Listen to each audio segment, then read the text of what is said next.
Assalamualaikum សួស្តីអ្នកទាំងអស់គ្នាចឹងថ្ងៃនេះយើងមកបន្តមេរៀនយ៉ាងទៀតពាក់ព័ន្ធជាមួយនឹងការបង្កើត home screen ជាស្ដេចយើងបានបង្កើត home screen រួចហើយទៅលើយើងមាន social media យើងមាន period time និងមាន page ផ្សេងៗទៀតប៉ុន្តែជាស្ដេចគឺយើងមិនទាន់បាន build page detail មួយទេចឹងនៅក្នុងវីដេអូនេះគឺយើងនឹងបន្ត upgrade home page របស់យើងឲ្យវាទៅជា dynamic data សិនចឹងជាដំបូងគឺយើងមាន card social media នេះគឺនៅក្នុងនេះគឺយើងមាន postcard នេះចឹងនៅក្នុង postcard នេះគឺខ្ញុំនឹងបំបែកវាដើម្បីយើង build system social media មួយនៅក្នុង Laravel backend របស់យើងហើយយើងនឹង insert ទៅលើ dynamic data វិញអញ្ចឹងនៅក្នុងហ្នឹងគឺដោយសារតែ home page របស់យើងមានជា card ច្រើនហើយសម្បីតែម៉ោងនេះគឺវាគ្រាន់តែជា static មួយទេជា template ទេវាអត់ទាន់មិនជា real time នៃការដាក់របស់យើងទេអញ្ចឹងនៅក្នុងនេះគឺជាដំបូងគឺយើងនឹងប្រើ AI ដើម្បីឲ្យវា separate ទៅលើ widget មួយសិនតោះឥឡូវយើងមកចាប់ផ្ដើម copy home screen យើងទាំងអស់មកហើយបន្ទាប់មកគឺយើងចូលទៅកាន់ ChatGPT របស់យើងហើយយើង paste ទៅលើ code របស់យើងនោះមកអូខេជាស្រ័យវាអាចនឹង slow បន្តិចអូខេអញ្ចឹងបន្ទាប់មកអ្វីដែលយើងត្រូវធ្វើគឺយើងឲ្យវា separate widget អញ្ចឹងខ្ញុំនឹងសរសេរ separate widget of home screen and for letter making dynamic data អូខេឥឡូវយើងឲ្យវា separate home screen សិនចាំមើលតើវានឹង separate បែបណាអូខេឥឡូវអ្វីដែលវានឹង separate ឲ្យយើងគឺតាម structure នេះយើងមាន home screen របស់យើងមាន screen យើងមាន home អញ្ចឹងនៅក្នុង home របស់យើងនេះគឺយើងមាន main របស់យើងគឺ home screen បន្ទាប់មកគឺ separate widget នេះគឺទៅលើ header របស់យើងផ្សេងទៅលើ player card របស់យើងផ្សេង feature ផ្សេងនិង post ផ្សេងអញ្ចឹងនេះជាអ្វីដែលយើងចង់បានព្រោះថាយើងចង់ឲ្យវា separate ហើយពេលដែលយើងធ្វើ dynamic data យើងបញ្ចូល dynamic data ចូលគឺវាងាយស្រួលសម្រាប់យើងអញ្ចឹងវាអត់ស្មុគស្មាញទេអញ្ចឹងតោះឥឡូវយើងមក build ទៅលើ home screen របស់យើងជាស្ដែង home screen របស់យើងមានហើយអញ្ចឹងយើងគ្រាន់តែ copy ទេយើងគ្រាន់តែ copy ហើយខ្ញុំនឹងបញ្ចូល detail ទៅលើរបៀបដែលវា import widget នៅក្នុង home screen ដែលយើង separate ណាអញ្ចឹងឥឡូវ home screen របស់យើងមានហើយនេះអញ្ចឹងខ្ញុំនឹង paste home screen របស់យើងនៅក្នុងនេះហើយបន្តមកទៀតគឺបញ្ជាក់ថាជា folder របស់យើងគឺអត់ត្រូវដោយសារតែ folder របស់យើងជាក់ស្ដែងក្នុង screen ហើយយើងមាន home មួយទៀតឥឡូវខ្ញុំបង្កើត folder home សិនមកដោយសារ home screen នេះគឺយើងជប់ប្រើហើយយើងនឹងប្រើ direct home screen មួយទៀតគឺនៅក្នុង folder អញ្ចឹងខ្ញុំបង្កើត folder មួយនៅក្នុង screen របស់យើងនេះខ្ញុំ right click មកអូខេហើយ click new បន្ទាប់មកយើង select យក directory មកហើយយើងប្រើ home អញ្ចឹងយើងមាន home folder មួយអញ្ចឹងនៅក្នុង home folder របស់យើងគឺយើងមាន home screen file របស់យើងនេះ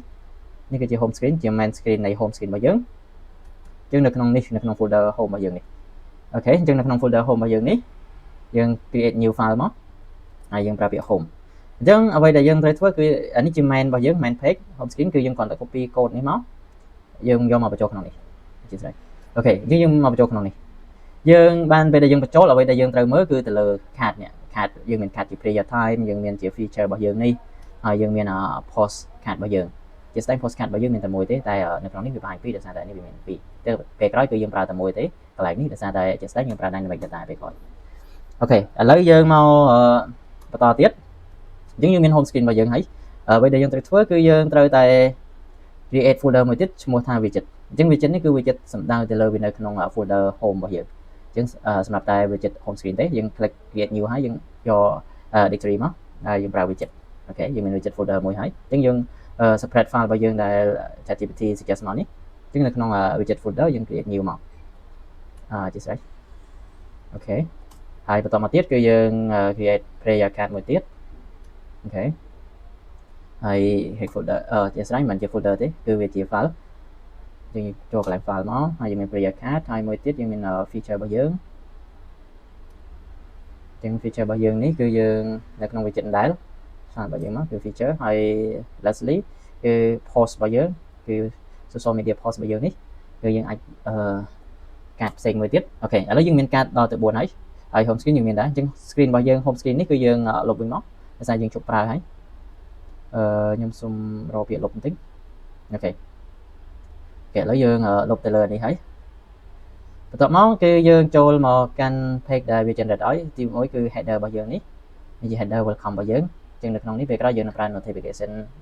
ដែរជាស្រេចគឺយើងរកពាក្យ home header របស់យើងហើយយើង paste code មក ហើយបន្តមកទៀតគឺ player card របស់យើងនេះយើង copy ដែរមកហើយយើងរកពាក្យ player card ហើយយើង paste វាមកបន្តមកទៀតគឺយើងនៅ feature នេះ feature card របស់យើង feature card គឺយើងមាន2ជាក់ស្ដែង feature card widget របស់យើងនេះឥឡូវយើងដាក់ feature card សិនមកអូខេ feature card បន្ទាប់ពី feature card ហើយយើងមានមួយទៀតគឺទៅលើ feature ជា row បានន័យថាជាជួរដែលយើងបានដាក់ណាអញ្ចឹងនៅក្នុងនេះគឺខ្ញុំសូម copy ដាក់នៅក្នុង card នេះដែរនៅក្នុង feature card ដែរតែខ្ញុំនឹងប្រើមកខាងក្រោមវិញអូខេអញ្ចឹងអានេះខ្ញុំសូមលុបសិនអញ្ចឹងខ្ញុំដាក់ទៅជាមួយគ្នានៅក្នុង widget តែមួយហើយបន្តមកទៀតគឺយើងមាន postcard របស់យើងយក postcard អូខេហើយយើងចូលមកកាន់ postcard របស់យើងមកអូខេអញ្ចឹងនៅក្នុងនេះគឺយើងបានបញ្ចូលឲ្យអស់ហើយតែយើងត្រូវតែចូលទៅ fix នៅក្នុង main navigation វិញដោយសារ home screen របស់យើងបាន change អញ្ចឹងយើង import សារថ្មីទៅលើ home screen របស់យើងដែលវានៅក្នុង home folder នេះអញ្ចឹងយើង click មកហើយ home screen ចាស់របស់យើងគឺយើងលុបវិញមកអូខេឥឡូវខ្ញុំសាក refresh មើលអូខេអញ្ចឹងពេលដែលយើង refresh ទៅគឺវាអត់មានអីប្រែប្រួលទេគឺវានៅជា layout ដែរប៉ុន្តែអ្វីដែលយើង separate នេះគឺ code របស់យើងគឺយើងចង់ធ្វើឲ្យវាជា dynamic data អញ្ចឹងតោះឥឡូវយើងមកចូលនៅក្នុង dynamic data របស់យើងចាប់ផ្ដើមពី player ជាមុននៅក្នុង player នេះគឺខ្ញុំនឹងចាប់ផ្ដើមយើងចូលមកកាន់ widget player នេះមកនេះ widget player របស់យើងគឺនៅក្នុង widget player នេះគឺអ្វីដែលខ្ញុំនឹងធ្វើគឺខ្ញុំនឹង copy widget player នេះហើយខ្ញុំនឹងឲ្យវាឲ្យ AI វា generate ទៅលើ dynamic data ឲ្យយើងគឺជា real API តែម្ដងអញ្ចឹងខ្ញុំនឹងសរសេរឲ្យវា create real API of player time ហើយបន្ទាប់មកយើងប្រើពាក្យមួយទៀតគឺ based on location អូខេអញ្ចឹងអ្វីដែលយើងនឹងប្រើ API គឺយើងប្រើ API នេះ aladan.com និង player time API អញ្ចឹងយើងនឹងប្រើ API មួយនេះគឺដោយសារតែ API នេះគឺជា API ដែល free ដែលយើងអត់ត្រូវការ key អីទេអញ្ចឹងវាងាយស្រួលសម្រាប់យើងដែរហើយអ្វីដែលយើងត្រូវធ្វើគឺយើងត្រូវមាន package មួយចំនួនដូចជា geolocator បានន័យថាទីតាំងរបស់យើងហើយយើងមានមួយទៀតគឺ HTTP ដើម្បីយើង catch API data ហ្នឹងឯងហើយយើងត្រូវការ change permission មួយចំនួននៅក្នុង Android ដែរតោះឥឡូវយើងមកចាប់ដើមពីមួយទៅមួយឥឡូវខ្ញុំ copy package ទាំងពីរសិនដើម្បីខ្ញុំយកមកបញ្ចូលនៅក្នុងខាងក្រោមនេះ pop space នេះនៅក្នុងខាងក្រោម pop space នេះគឺខ្ញុំ scroll មកក្រោមមកគឺយើងនឹងប្រើ package របស់យើងនៅក្នុងនេះបានន័យថាបន្ទាប់ពី SDK Flutter នេះមកហើយយើង copy ពីនេះមកចូលក្នុងនេះហើយអានេះគឺខ្ញុំសូមលុបវិញធ្វើដើម្បីឲ្យវាងាយស្រួលនៅក្នុងការដែលយើងមើលទៅលើ active package តោះឥឡូវយើងបានហើយទៅលើនេះហើយនេះអីគឺខ្ញុំនឹងលុបវិញអូខេដើម្បីយើងងាយស្រួលក្នុងការមើលដែលវាអត់មានភាពស្មុគស្មាញនឹងញញ៉ៃច្រើនអូខេអញ្ចឹងនៅក្នុងនេះគឺខ្ញុំបាន paste ទៅលើ geography នៅក្នុងនេះហើយអញ្ចឹងយើងនឹងចាប់ផ្ដើម install package វាចូលទៅកាន់app របស់យើងអូខេឥឡូវយើងបានហើយបន្តមកទៀតគឺយើងត្រូវតែទៅ enable permission location នៅក្នុង Android របស់យើងនៅក្នុងនេះគឺយើងមាន Android យើងមាន app យើងមាន SRC យើងមាន main និង Android manifest តោះឥឡូវយើង copy ពីនេះមក copy ពី line នេះមកហើយយើងចូលទៅកាន់ folder Android របស់យើងជាងនៅក្នុង Android នេះគឺយើងមាន app យើងមាន SRC យើងមាន main ហើយយើងរកពី Android manifest នេះអញ្ចឹងនៅក្នុងនេះគឺយើងត្រូវតែ paste វានៅលើ application អញ្ចឹងខ្ញុំ paste នៅខាងលើនេះបន្ទាប់ពីខ្ញុំ paste ហើយខ្ញុំត្រូវ run command មួយទៀតគឺយើងប្រើពាក្យ flutter pop get ដាក់ clear ផង pop get អូខេបន្ទាប់មកយើង enter មកអញ្ចឹងទីតាំងរបស់យើងបាន enable ហើយ permission ហ្នឹងហើយមួយទៀតគឺយើងត្រូវតែ create ទៅលើ service មួយអញ្ចឹងនៅក្នុង lib folder របស់យើងដែលយើងមាន home screen ហ្នឹងគឺយើងត្រូវបង្កើតជា folder service មួយបន្ទាប់ពី folder service ហ្នឹងបានយើងមាន player service file តើឥឡូវខ្ញុំ copy ទាំងពីរតែម្ដងគឺទៅលើ folder និង file អូខេខ្ញុំ copy វាមកហើយខ្ញុំចូលមកកាន់ lib របស់យើងនេះ folder lib របស់យើងនេះដែលយើងមាន home screen យើងនេះអញ្ចឹងខ្ញុំបង្កើតជា folder មួយទៀតគឺ service អញ្ចឹងខ្ញុំចូលកន្លែង create file មកដោយសារតែខ្ញុំ paste ទៅលើ folder service ហើយខ្ញុំ slash វាគឺវានឹង auto បង្កើតជា folder មួយហើយនឹង file នៅក្នុងតែម្ដង តោះឥឡូវយើងចូលមកអញ្ចឹងឥឡូវយើងមាន folder service ហើយ folder service របស់យើងគឺយើងគ្រាន់តែ copy ទៅលើ API free API ដែលយើងមាននេះមកហើយគ្រាន់តែ pass នៅក្នុងនេះមកអូខេយើងមានreal API របស់យើងហើយអញ្ចឹងនៅក្នុងកាតរបស់យើងគឺយើងត្រូវ update សារថ្មីនៅក្នុងកាត player របស់យើងនេះអញ្ចឹងនៅក្នុងនេះគឺយើងមានទៅលើ player របស់យើងនេះ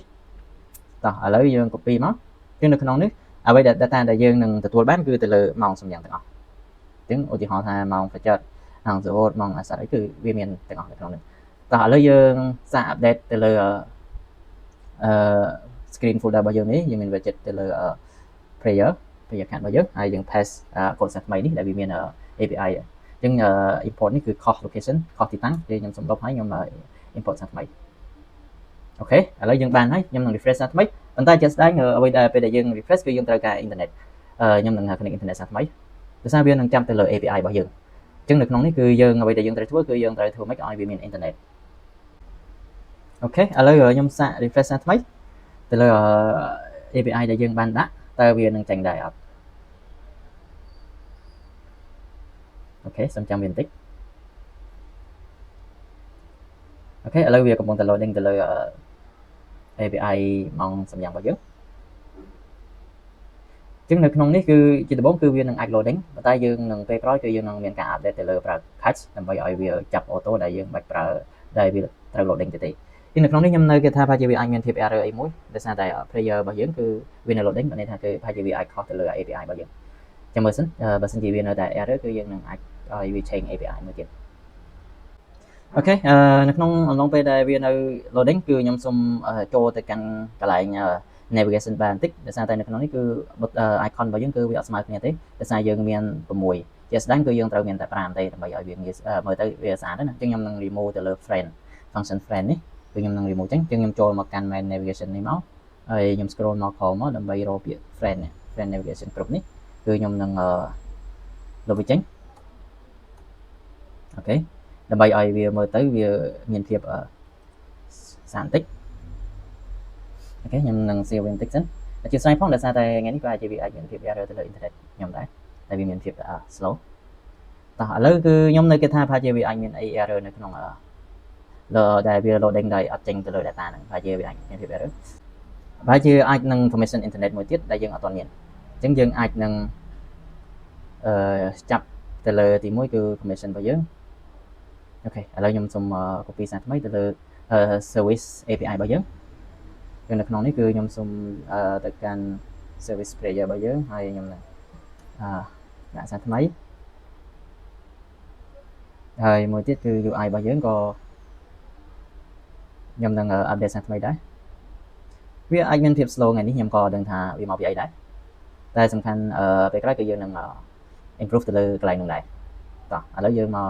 មើលទាំងអស់គ្នាឥឡូវខ្ញុំ copy សារថ្មីទៅលើ UI player របស់យើងអូខេឥឡូវខ្ញុំសូម insert service location សារថ្មីហើយលុប location ចាស់ជួនកាលគឺវាអាចមកពី internet ដែរខ្ញុំចូលទៅកាន់កន្លែង Android របស់យើងសិនអូខេដោយសារតែប្រហែលជាយើង click enable ទៅលើ service internet បានន័យថា internet របស់យើងនេះបើយើងអត់បើក internet ទេមានន័យថា permission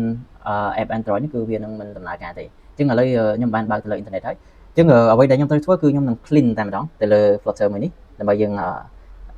run សារថ្មីអូខេឥឡូវខ្ញុំបិទការ run របស់ខ្ញុំសិនហើយខ្ញុំនឹងប្រើ Flutter clean អូខេអញ្ចឹងខ្ញុំនឹង clean វាសិនហើយយើងនឹងចាប់ផ្ដើមបើកសារថ្មីដោយសារតែយើងត្រូវតែ enable ទៅលើ permission internet របស់យើងនៅក្នុង Android ហើយបញ្ជាក់នេះគឺសម្រាប់តែ Android ទេគឺយើងនឹងមាន enable internet មួយទៀតនៅក្នុង iOS តោះឥឡូវយើងមក run សារថ្មីគឺ Flutter pop get បញ្ជាក់នៅពេលដែលយើង clean ហើយគឺយើងត្រូវតែប្រើ Flutter pop get សារថ្មីដើម្បីឲ្យវាinstall ទៅលើ package យើងសារដើមមកវិញទាំងអស់អូខេឥឡូវយើងបានហើយខ្ញុំនឹង run សារថ្មីតើវានឹងចេញអត់អូខេឥឡូវយើងបាន run សារថ្មីហើយអញ្ចឹងយើងចាំមើលតិចមើលតើវានឹងបង្ហាញទៅលើ real time អត់ព្រោះថាយើងបាន enable ទៅលើ internet អញ្ចឹងនៅពេលដែលយើងបើកមកគឺវានឹងទាមទារ location របស់យើងអញ្ចឹងនៅពេលដែលយើង allow ទៅលើ location ហ្នឹងគឺវានឹងចាប់ទៅលើទីតាំងរបស់យើងដើម្បីវា scan near ទៅលើម៉ោងសម្យ៉ាងរបស់យើង អូខេឥឡូវយើងឃើញហើយនេះគឺជាម៉ោងពិតប្រាកដរបស់យើងអញ្ចឹងនៅក្នុងវីដេអូនេះគឺយើងមានតែប៉ុណ្្នឹងគឺបានន័យថាយើងបាន enable API static data មកជា real API របស់យើងវិញអញ្ចឹងនៅក្នុងវីដេអូបន្ទាប់គឺយើងនឹងធ្វើ build ទៅលើ full period time page និងយើងនឹង improve ទៅលើ layout មួយចំនួនទៀតអរគុណ